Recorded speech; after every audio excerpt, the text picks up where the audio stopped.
Notice that to everybody.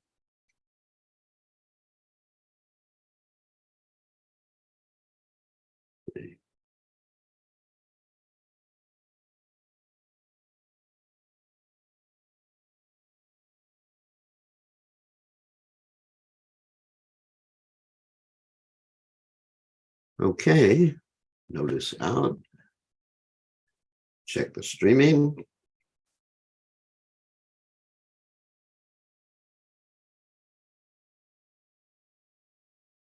Yep, we're live.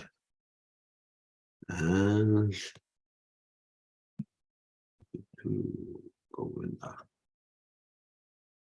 okay, got the guitar. Whoops. Oh, one second.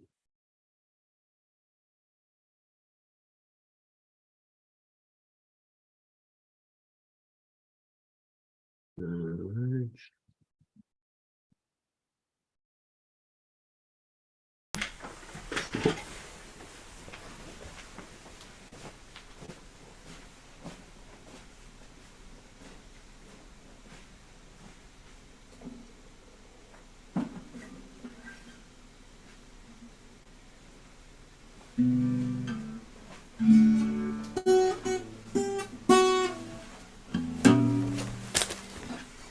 Okay, just make sure we're tuned.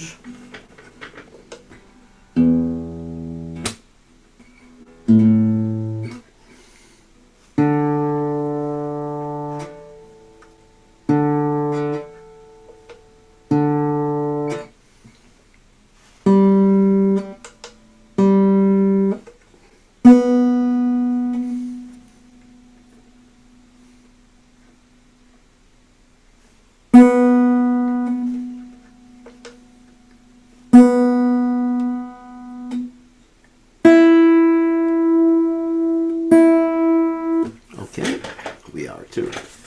All right, let's chant Goranga Balite Havi Pulaka Shirir.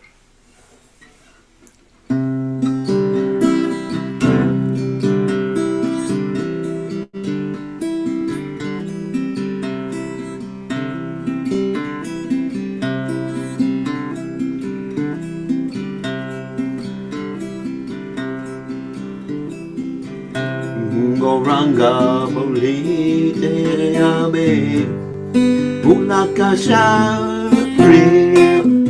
Adi Ade Balite Havi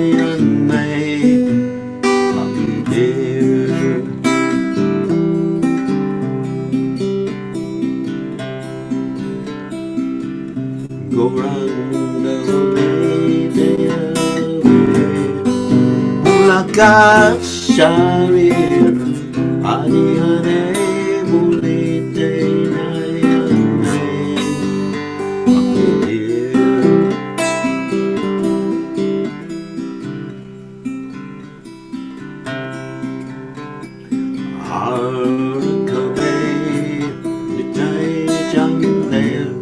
Corona High Ade Samsara Bhashana Moya Kapita Jaive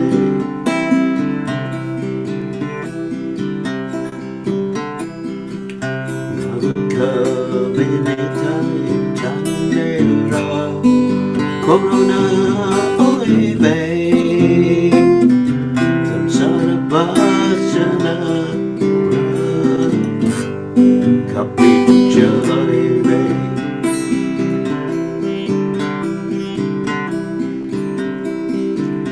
Vishaya Jatiya Kave Shudave Mana Kavi Hamai Rao Sri Vrindavanava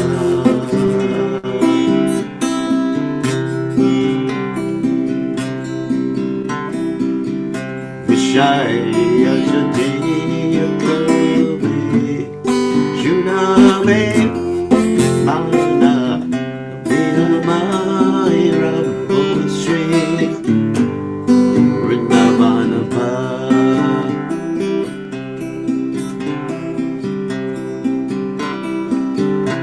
Rupa Raghunatha Pade Hoy Beakuti Abhiyama Mujamuse Yukalamiti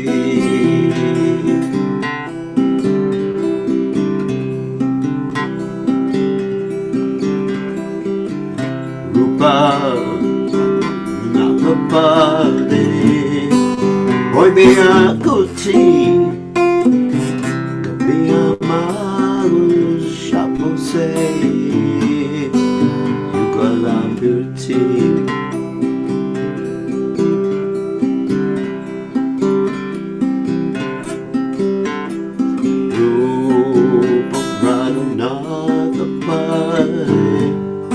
Rahumara Asha Tanya Kore Sada Narutas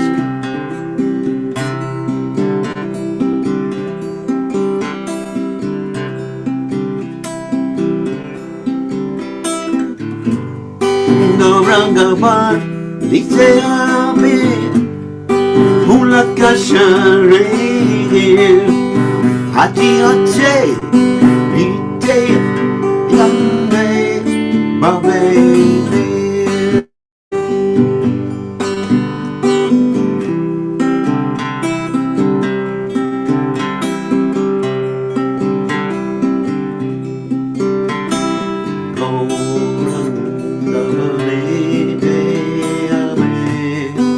Mulakasharir Aliane Mulite Nayane Halidir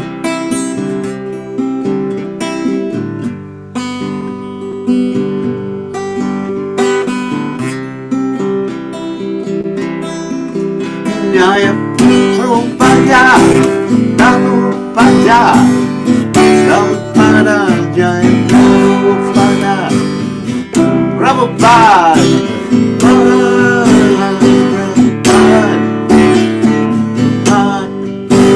Prabhupada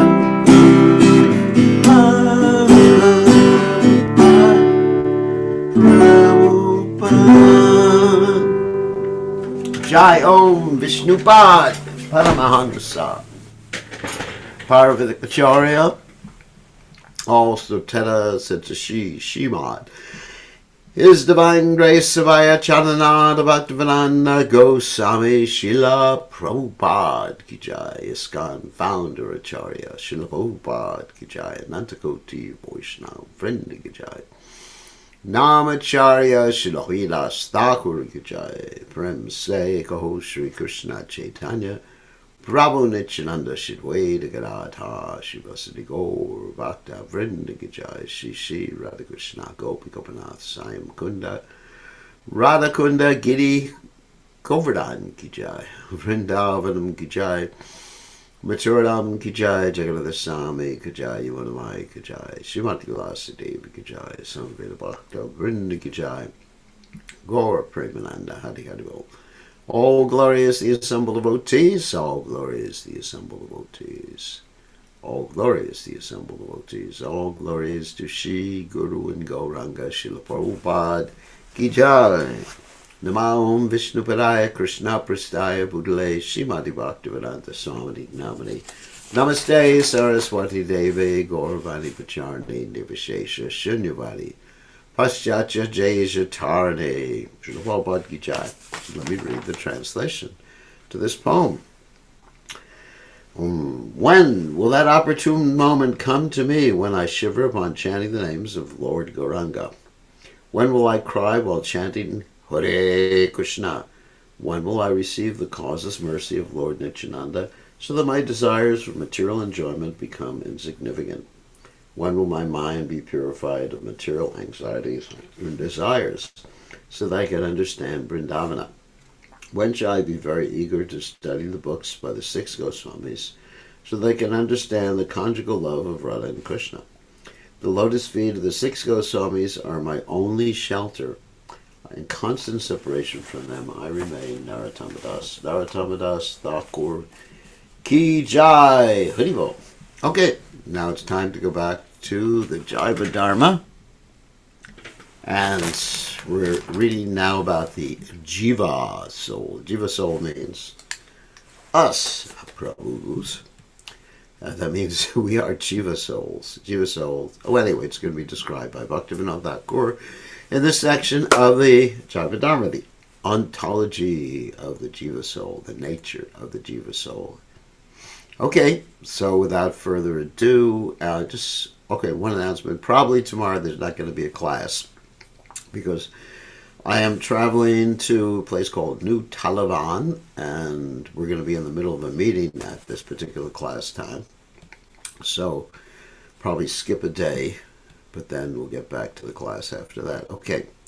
So, Om Gana Timidanda Shah Gananjana Shalakaya Chakshur Meditam Yena Tasma Shikraveda Maha. I offer my respectful obeisances unto the lotus feet of my spiritual master, His Divine Grace, A.C. Bhaktivedanta Swami Srila Prabhupada, who kindly opened my eyes with a torch light of knowledge while I was blinded in the darkness of ignorance. Srila Prabhupada Ki Jai. And then we will share the screen.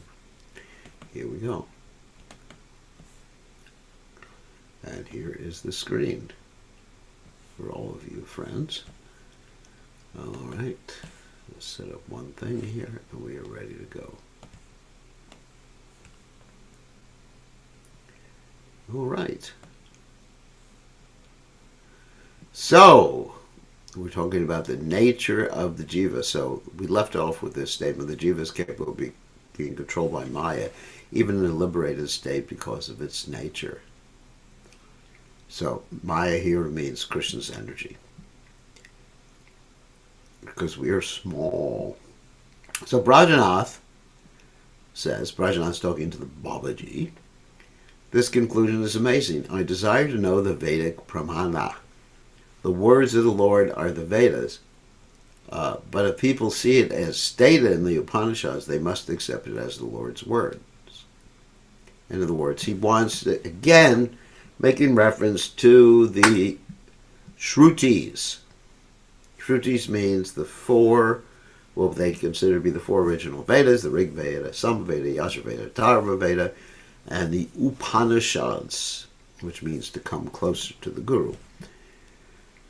So this is how Babaji responds, giving evidence from the Upanishads and other Vedic literatures. This is mentioned in the statements of the many statements of the Vedas. I will say a few. In the Brihad Aranayaka Upanishad 2.120, it is said, Yathagne Kshudra Vispulinga Vyucharanti Hevam Etasmadatmana Sarvani Bhutani Vyucharanti. So this is pretty much what Prabhupada utilizes his explanation about the situation and the nature of the jiva. As small sparks emanate from fire, all jivas emanate from the Lord. So we're like sparks of the fire. When we're outside of the fire, we tend to get extinguished.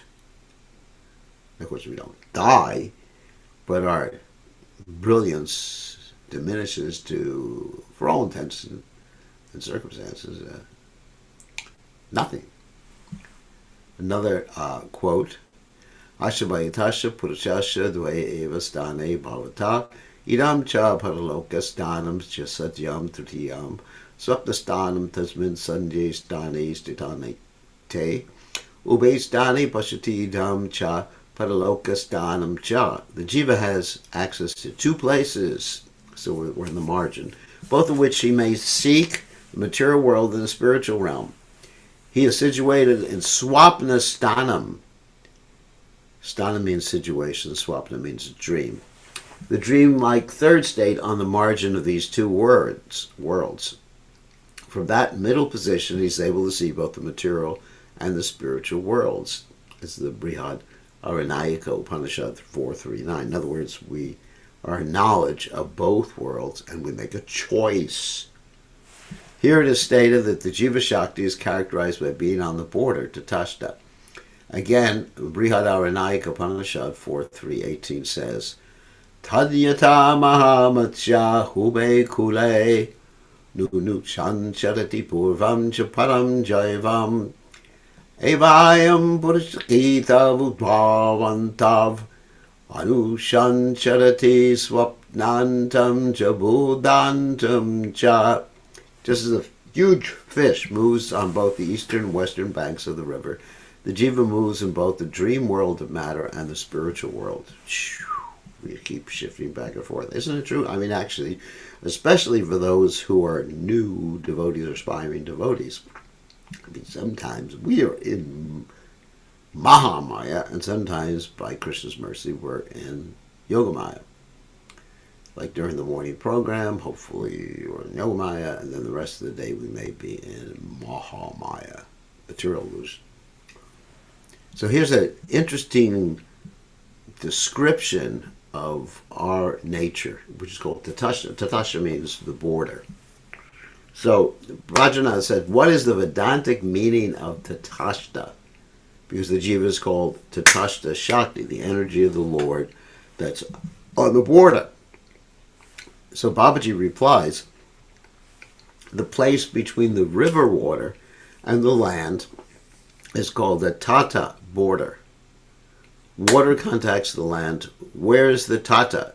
The border is simply the line dividing the water and land. The border is a very subtle place. In other words, it's not a real place. Let me explain what I mean. Let's say, okay, let's take my two hands so you can see the image. So let's say something's either on one, of course you could have one foot in one hand and one foot in the other hand. But let's say you could either be in either hand, but the line between the hand, if the two hands were touching, like precisely, it would be just a theoretical line, or what's called, here it is, a mathematical line in space, which has no breadth. It may have length, but it doesn't have any breadth to it, or depth to it.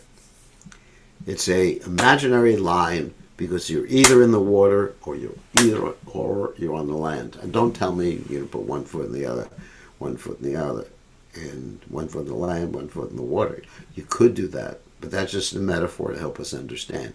You're either wet or you're dry. The border is simply the line dividing the water and land. That border is a very subtle place. The gross eye cannot see it.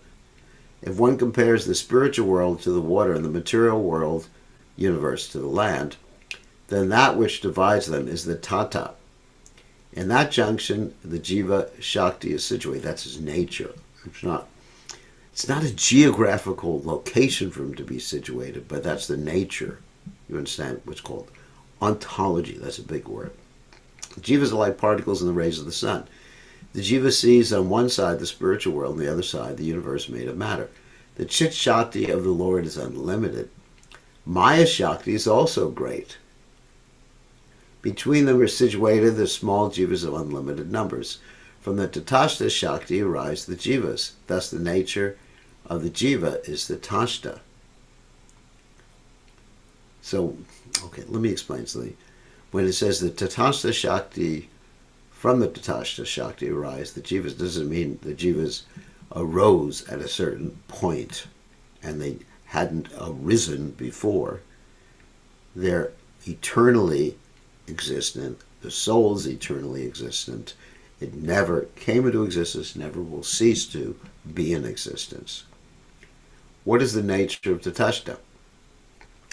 These are very subtle points. Being between the two worlds, the jiva glances in two directions. So, in other words, we can, let's say we're anywhere we are, material or spiritual world, we can look in either way. Let's say we're in Maya right now, We'll engage in some nonsense activity like watching a movie or something like that, but also we can look at the spiritual reality and say, oh my God. It's not that we are in two places at once, or not that we're actually on the Tatashta, which is not a geographical location, but we can be aware of both of the worlds. The nature of the jiva is that it can be controlled by either Shakti. That's, we're talking about Maya, Yoga Maya, Mahamaya. When the border becomes eroded, that place becomes part of the river. When the land becomes firm as water withdraws, that place becomes part of the land. If the jiva glances towards Krishna, it becomes firm in the Shakti of Krishna. If he glances towards Maya, it becomes averse to Krishna and becomes bound by the nets of Maya. This is the nature of the Tashta. Brajanath said, is Maya part of the composition of the jiva? Now here we're talking about Mahamaya, or the material energy. And Babaji replies in the negative.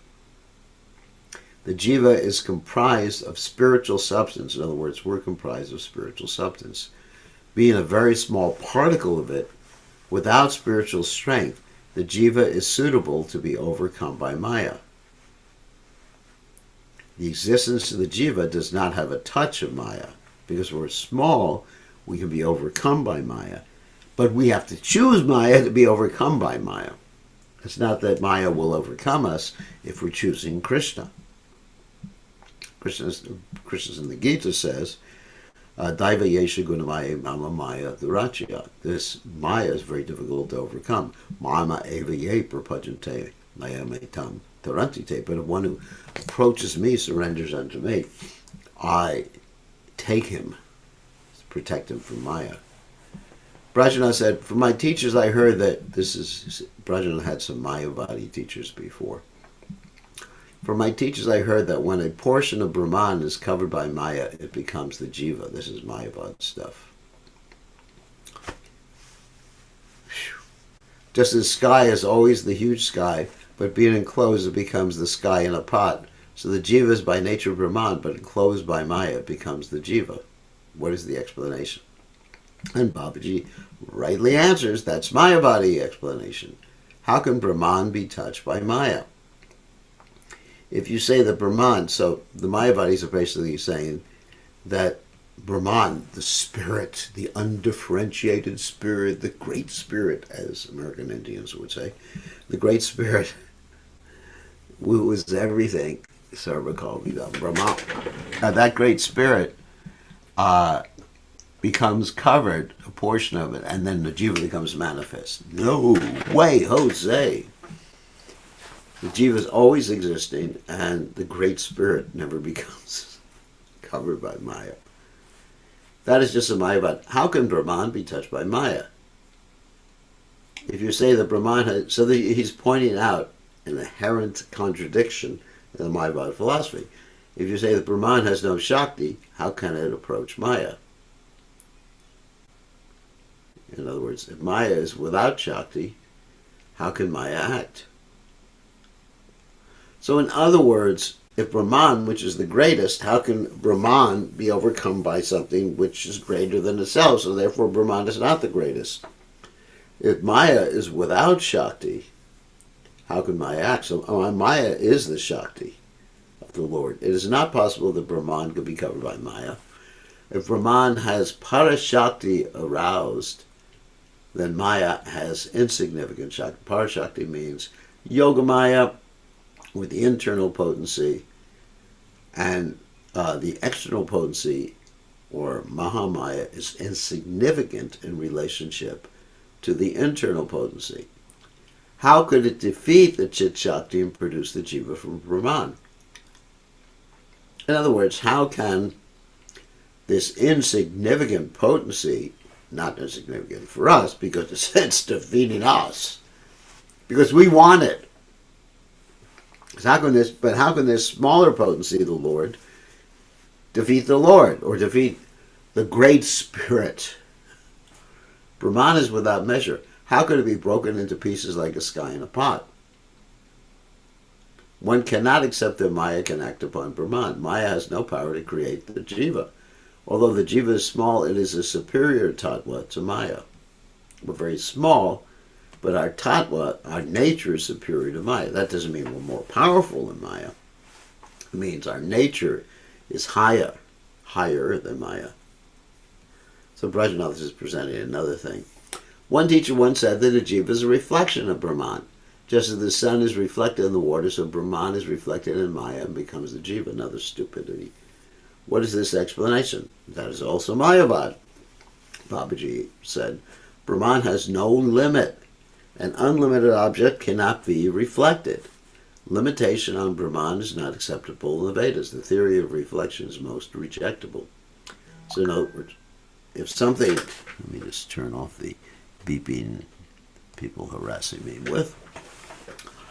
So if something is unlimited, how can it be reflected by something that is limited? So here's another one. Brajanath said another time one expert said that the jiva does not really exist. Out of error, one conceives of the jiva. If one removes the error, only one Brahman exists. What about this? In other words, we do not exist as an individuals. Actually, basically, I'm the one Brahman, and I'm in error. But how can the one Brahman be put under illusion? Babaji said that is also Mayavad and baseless. Ekam ekar dvitiyam. Nothing except Brahman exists. If nothing except Brahman exists, how can an error arise? Whose error is it? If you say that Brahman falls into error, then Brahman becomes insignificant. In other words, Brahman, the word Brahman, we've gone over this many times before, it means the greatest. So if the greatest can be overcome by something that's not as great, isn't that contradiction? Then the greatest must not be the greatest. The thing that's not that great must be the greatest, which is actually the greatest anyway. You get it. You say that error is a separate entity, then the proposition that only Brahman exists is defeated. So, so the Mayavadis, there's inherent contradictions in what the Mayavadis say. And Brajanath is also presenting another one. One learned Brahmana Navadvip once established that the jiva exists.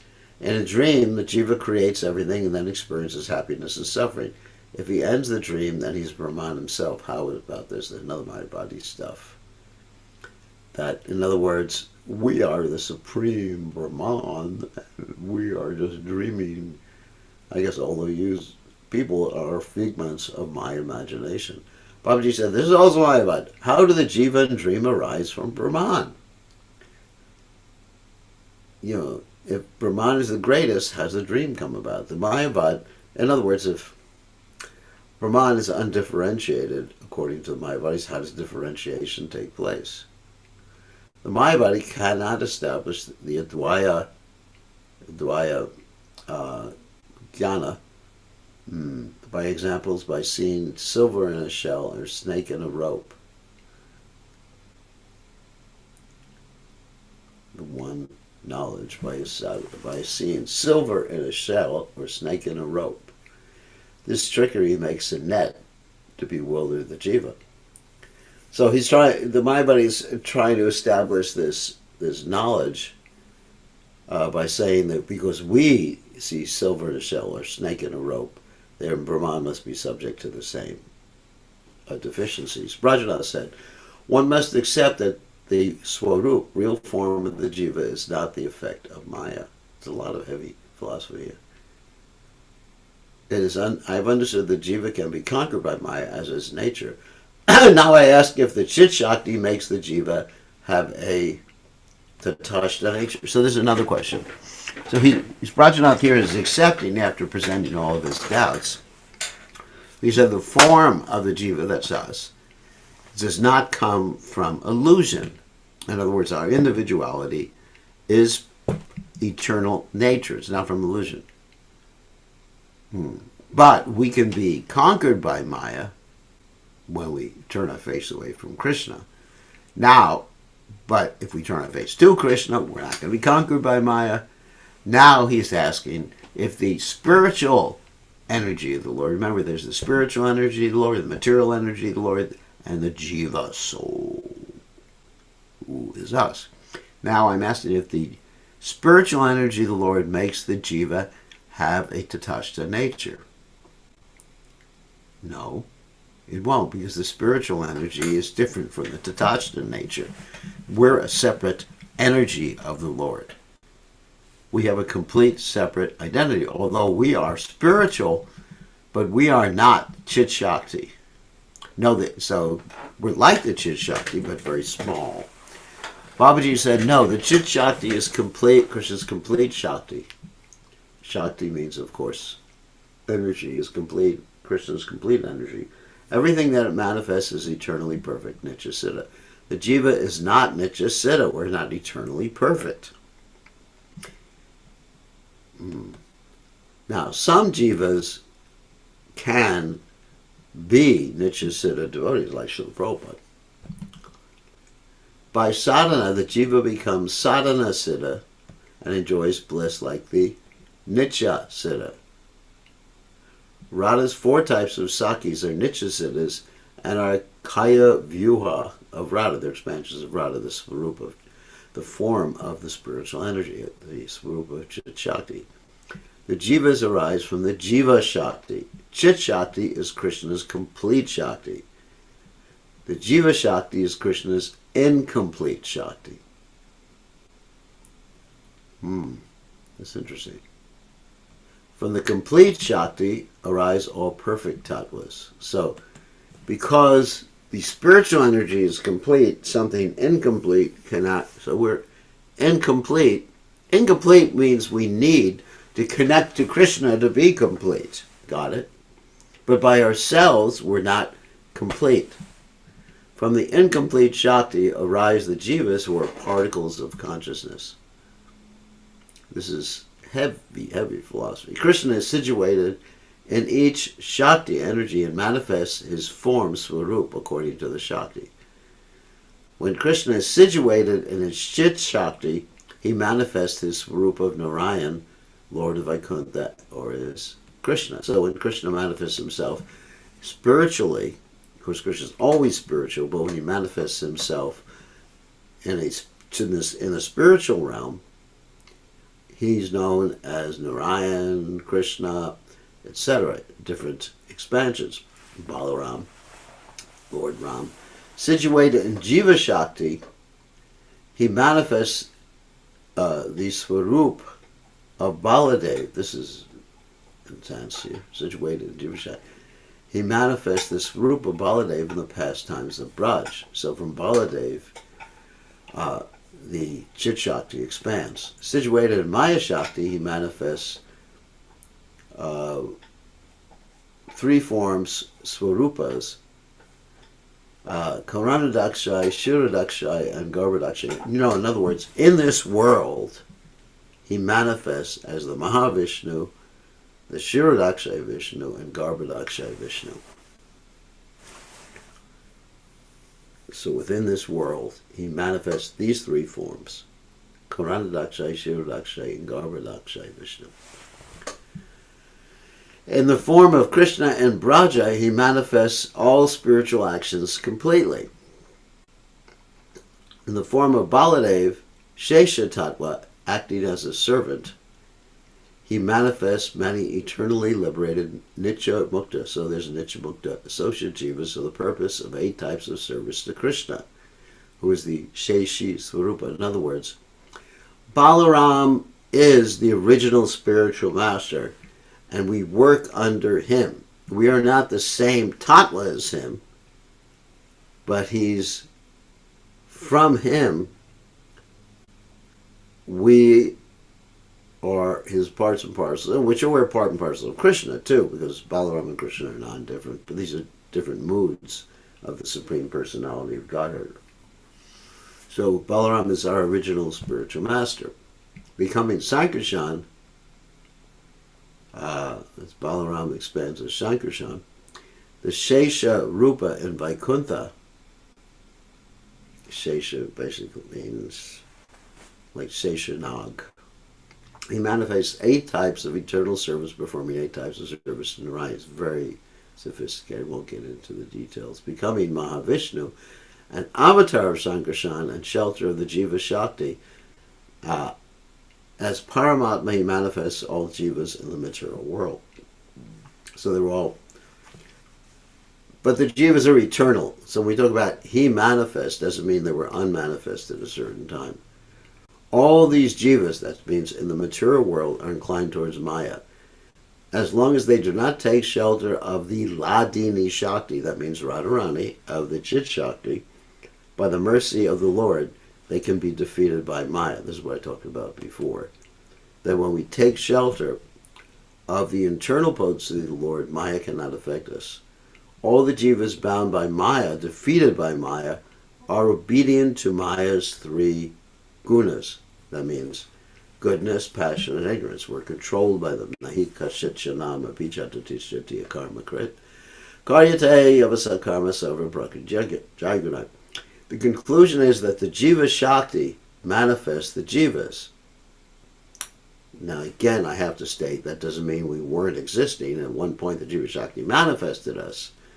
But we are of that quality. Yes, metaphorically speaking, we're talking about manifest, but actually we're of the quality of, we're Jiva Shakti. The Jiva energy, or the Tatashta Shakti, which is the same thing. The Chit Shakti does not manifest. In other words, the spiritual potency does not manifest us. The spiritual potency, the Chit Shakti, specifically the Ladini Shakti, manifests, first of all, the gopis in Vrindavan, and then ultimately the wives of Krishna in Vrindavan, all these eternally situated personalities who are the nature of Chit Shakti. Brajana said, previously I heard that the spiritual world is eternal and the jivas are eternal. Then how is it possible? Here's the answer to what I was just saying about they're not manifested at a particular time. So he's asking the question, how is it possible that eternal things have a birth, creation, and manifestation? How can they be eternal if they manifest and then disappear? Because it appears from the previous language that the Jiva Shakti manifests the Jivas. In other words, we become manifested sometime. Of course, the word manifest doesn't necessarily mean created. There's a difference. Like if you're a teacher and you say, so it's actually good language. If you're a teacher, you say to your student, please manifest your homework. Doesn't mean you create your homework. It means you probably already have it, but manifest it. Show it to me. Let me look up the word manifest right now, which is really interesting. We are going to do a word search, if that's all right with all you Prabhus. And we'll see what the word manifest actually means. And it doesn't necessarily have to mean creation. Let's see. Whoop. Definition of manifest.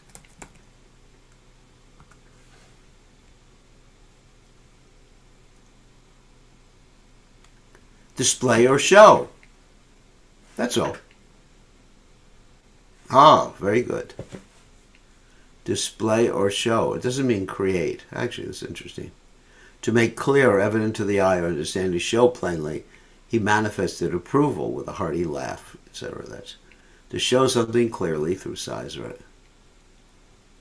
To reveal a presence doesn't mean creation. So that's a common misunderstanding that people have when they read this Jaiva Dharma and they see that Bhaktivinoda Thakur uses the word manifest. So manifest doesn't mean create.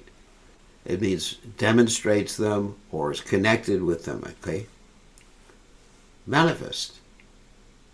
Previously, so Brajanath is asking a question that really is key in this regard. He says, previously I heard that the spiritual world is eternal and the jivas are eternal. Then how is it possible that eternal things have a birth, creation, or manifestation? How can they be eternal if they manifest and then disappear? So,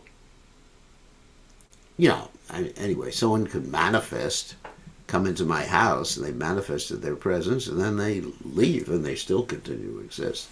So Babaji explains this very clearly. He says, the time and space that you experience in the material world are completely different from the time and space of the spiritual world. Time in the material world has divisions of past, present, and future. This is a very important description of spiritual time. And it's hard to understand what this means, other than theoretically, time in the spiritual world is eternally existing with no divisions. No divisions means in the spiritual world there's no past, there's no present, and there's no future. I mean, there's always present, sorry. There's present. There's no past and there's no future. Everything is the eternal present. And you can't say this happened then, this happened then. Although there may be a progression of different activities, but it's not really in the past like we have here. What does that mean? I guess you have to go back to the spiritual world to understand that. Time in the spiritual world is existing with no divisions. Whatever happens in the spiritual world is perceived as eternally present. Everything I describe is under material time and space. Thus, when I say the Jiva was created, the Jiva was then bound by Maya. The spiritual world manifested. The Jiva is made of Chitta, is not the effect of man. All statements have been conquered by material time. In our state of bondage, such descriptions are unavoidable. Thus, in all descriptions of the Jiva and spiritual matters, the influence of material time cannot be avoided. Thus, we speak of the past and future. Persons of pure discrimination understand the use of time, which is eternally present, understanding the conclusion. This is really important. That the Jiva was never created, nor is it ever destroyed.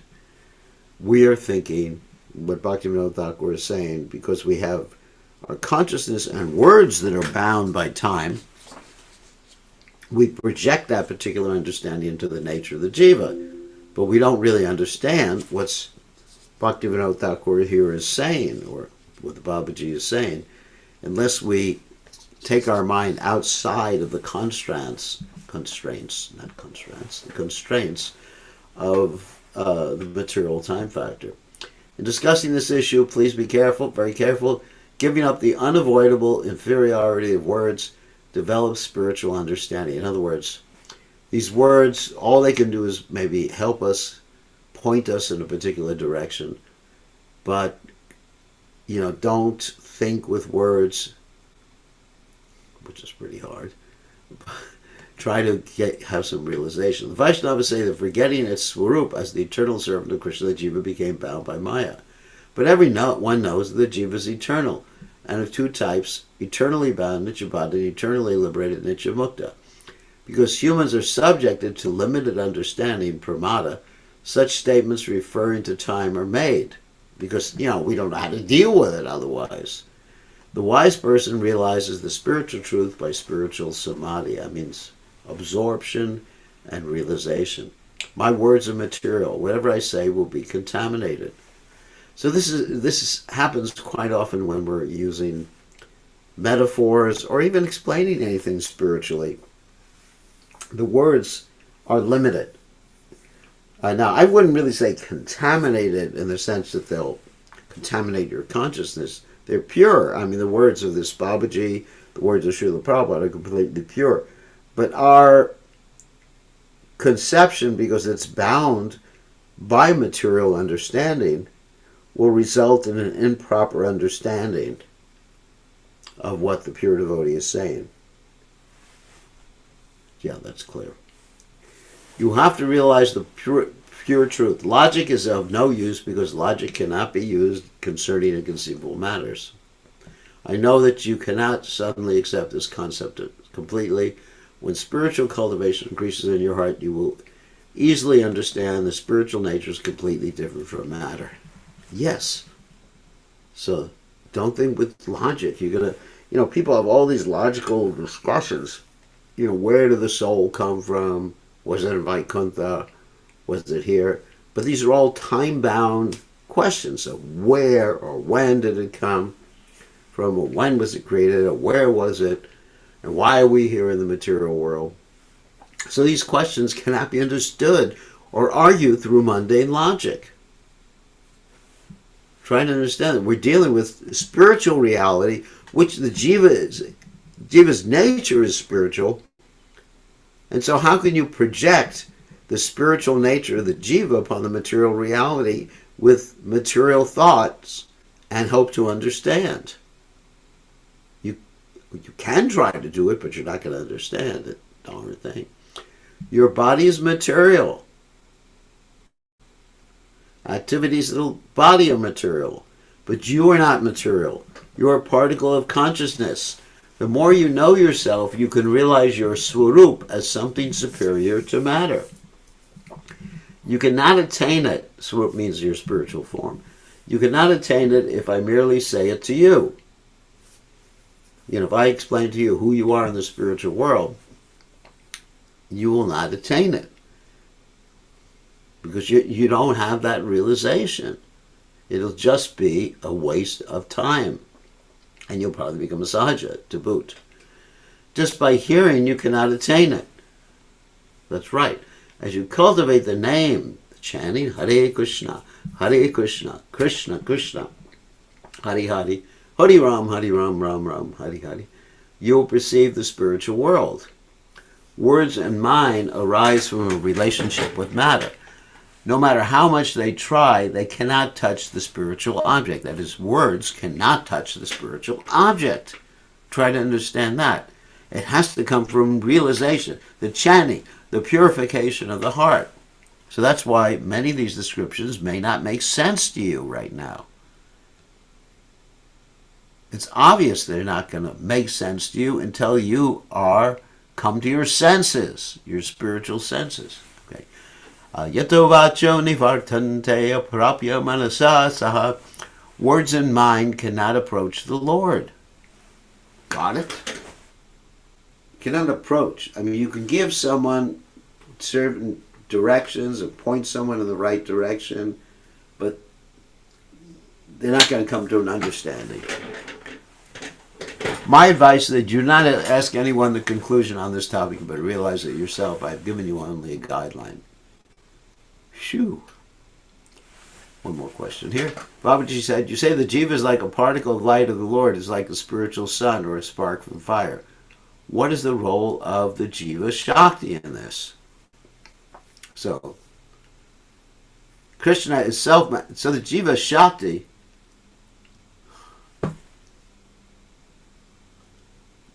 Alright, let's hear Babaji's question. Answer. Krishna is self-manifesting like the sun or the blazing fire. Within the immediate area of the Lord, like a blazing fire, everything is perfectly spiritual. The sun in its outer area distributes rays. Now this is a metaphor. The metaphor will just point us or help us try to understand things a little bit more, but it's not perfect. Don't tear apart the metaphor and think you've proven or disproven what it's trying to prove or what it's trying to show. The metaphors don't prove things. They show or help you come to a higher understanding, but metaphors are not proofs. So the best metaphors have the most common points in with what you're trying to prove, but they don't have all their points in common. Otherwise, they wouldn't be metaphors. They'd be a direct description. The ray, Jiva Shakti, imitates the Swarup Shakti of the Lord. In other words, we imitate Krishna within the imitative rays of the sun's particles of light. These particles are all the jivas. The Swarup Shakti exists within the sun globe and reveals the universe. Swarup Shakti means the internal potency of the Lord. The actions of its outer area around the sun are the actions of the Jiva Shakti, a minute portion of the Chit Shakti. We're a tiny portion like that. Thus, the actions of the Jiva Shakti relate to the Jiva. So actually, we're not the Chit Shakti, but we're the same nature. That's why he says minute portion. We're not expansions of the Chit Shakti. We're the same nature as the Chit Shakti. Just to be really precise, I think the language here needs to be much more precise. Thus, the actions of the Jiva Shakti relate to the Jiva. Now, with that in mind, we're going to stop sharing. I only have time for one question because I have a meeting pretty soon. And I know this is really bewildering. And as I mentioned before, we have a meeting tonight, so I'm going to have to end after one question. Some of you, one lucky person can ask a question, or we can end right away. And tomorrow we're not going to be broadcasting because we're going to be traveling to this place called New Taliban. It's not Taliban, it's New Taliban. So the day after that, we should have our class. So maybe we should end now, so I don't see any hands up. So it'll give me time to get to the meeting. Okay, Brahmaji, real quick question. Yeah, quick question, Maharaj. Thank you so much for the nice class. Words and mind cannot approach the Lord, but That's we right. have the Mahamantra. The Is it? Mahamantra is not mundane words. The Mahamantra is a transcendental sound vibration that enables us to approach the Lord. Golokera Premadana Harinama Sankirtan descends from the spiritual world. It's not English language. It's not any language of this world. And it doesn't require the mind. Uh, Prabhupada is often asked, like, what do you think of when you're chanting? And of course, you can think of something. But Prabhupada said, just try to hear. You don't need to think of anything. Don't impose your mental constructs on the holy name. All right? Thank you, Maharaj. Okay, with that in mind, we're going to end now. So thank you very much. All glories to Srila Prabhupada, Srila Prabhupada Ki Jai.